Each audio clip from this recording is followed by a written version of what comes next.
अस्सलाम वालेकुम दोस्तों, उम्मीद करता हूँ आप बिल्कुल खैरियत से होंगे। आज हम बात करेंगे ख़वातीन का एक ख़ास मसला है सकाते हमल यानी अठरा। ये अठरा क्या है, किन वजूहात की बना पर यह मसला पैदा होता है और इसकी होम्योपैथिक मेडिसिन डिस्कस करेंगे।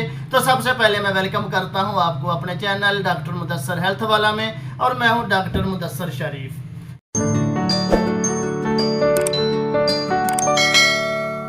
दोस्तों, ये जो सकाते हमल का मसला है, जो ख़वातीन का मसला है, जिसको अठरा का मसला भी कहते हैं, इसमें जब प्रेगनेंसी पॉजिटिव होती है तो दूसरे, तीसरे, चौथे, पाँचवें, छठे या सातवें मंथ के अंदर पता चलता है कि ये जो हमल है इसकी बाकायदा तौर पर ग्रोथ नहीं हो रही, लिहाजा इसको मज़ीद नहीं चलाया जा सकता। ये बहुत ज़्यादा सेंसिटिव मसला है, बहुत ज़्यादा हसास मसला है, और इसकी वजह से बहुत सारे मसाइल और भी पैदा होते हैं। इसकी बुनियादी कुछ वजूहात हैं। सबसे पहले ये जेनेटिक इशू भी हो सकता है, विरासत में अगर ये मसला बन रहा हो तो इसके बहुत सारे चांसेस होते हैं कि ये दोबारा से रिपीट करेगा। इसके साथ हार्मोनल इम्बैलेंस बहुत बड़ा मसला है। ये जो हार्मोन्स हैं, जब इनमें कुछ क्रिटिकल कंडीशंस पैदा होती हैं, कुछ मसाइल पैदा होते हैं, तो फिर उसकी वजह से भी ये प्रॉब्लम क्रिएट होती है और बाकायदा तौर पर यह अठरा का मसला बन जाता है। दोस्तों, तीसरा बड़ा मसला जो है ग़िज़ाइयत की कमी। ये जो मर्दों में पाए जाने वाले सीमन है, जिनकी वजह से प्रेगनेंसी पॉजिटिव आती है,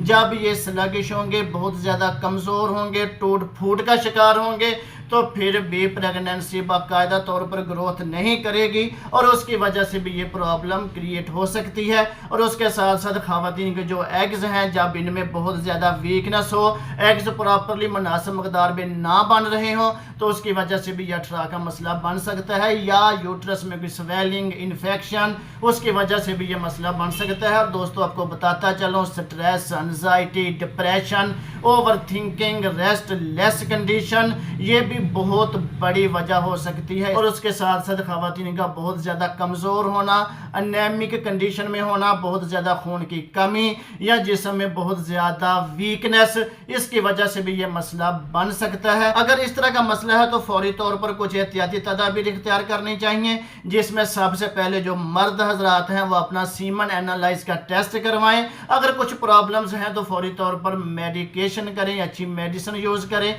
उसके साथ अच्छी अल्ट्रासाउंड करवाएं, जिसमें ख़वातीन का बुनियादी मसले का पता चल सके कि आया जो एग्स हैं वो प्रॉपरली अच्छी तरह से बन रहे हैं। और साथ कुछ टेस्ट हैं जैसे CBC वगैरह, ताकि पता चले कि ब्लड ठीक है, कुछ कॉम्प्लिकेशन तो नहीं, एनेमिक कंडीशन तो नहीं। अब देखते हैं ऐसी होम्योपैथिक मेडिसिन जिनके इस्तेमाल करने से इस मसले को मुकम्मल तौर पर ठीक किया जा सकता है या इस मसले से बचा जा सकता है। दोस्तों, अक्सर देखने में आता है कि जब ये यूट्रस है ये बहुत ज़्यादा बल्की हो जाती है और जब प्रेगनेंसी पॉजिटिव आती है तो ग्रोथ करवाना बहुत मुश्किल हो जाता है, और उसकी वजह से और बहुत ज़्यादा कॉम्प्लिकेशंस होती हैं और यूट्रस की वीकनेस की वजह से ये प्रॉब्लम क्रिएट होती है। या एग्स जो है उनमें कुछ कॉम्प्लिकेशन आती हैं, एग्स प्रॉपरली पूरे नहीं बनते, तो उसकी वजह से भी ये प्रॉब्लम्स बनती हैं। तो इसके लिए एक बड़ी होम्योपैथिक मेडिसिन है सीपिया।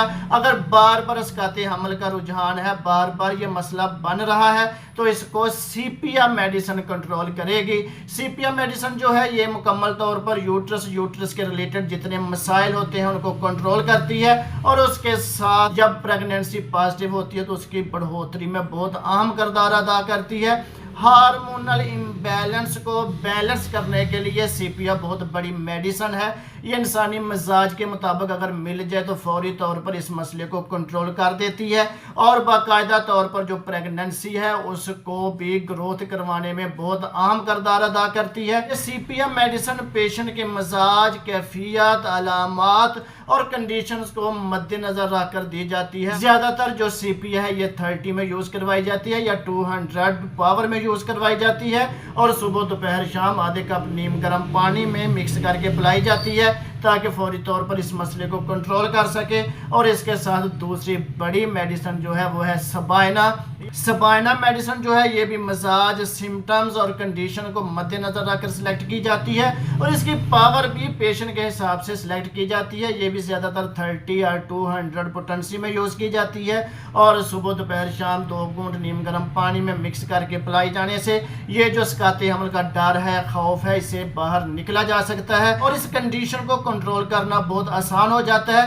اگر تو بار بار اسقاط حمل کا مسئلہ ہے، بار بار یہ پرابلم رپیٹ ہو رہی ہے اور اس کی وجہ سے جو یوٹرس ہے اس میں بہت زیادہ ویکنس ہے، کچھ انفیکشنز ہیں، کچھ سویلنگ کی کنڈیشنز ہیں، تو سبائنا میڈیسن اس مسئلے کو کنٹرول کر دیتی ہے۔ یہ دو میڈیسن جو میں نے آپ کو بتائی ہیں، سیپیا اور سبائنا، ان کو یوز کرنے سے اس اسقاط حمل کے مسئلے سے باہر نکلا جا سکتا ہے اور خوشگوار زندگی گزارنے میں یہ دونوں میڈیسن بہت اہم ہیں۔ ان میڈیسن کو استعمال کریں اور اسقاط حمل کے اس مسئلے کو نہ صرف کنٹرول کریں بلکہ احتیاطی طور پر استعمال کرنے سے اس مسئلے سے بچا بھی جا سکتا ہے۔ تو دوستوں نیکسٹ ویڈیو میں ایک نئے ٹاپک کے ساتھ پھر سے ملاقات ہوگی، تب تک کے لیے اجازت دیں، اللہ حافظ۔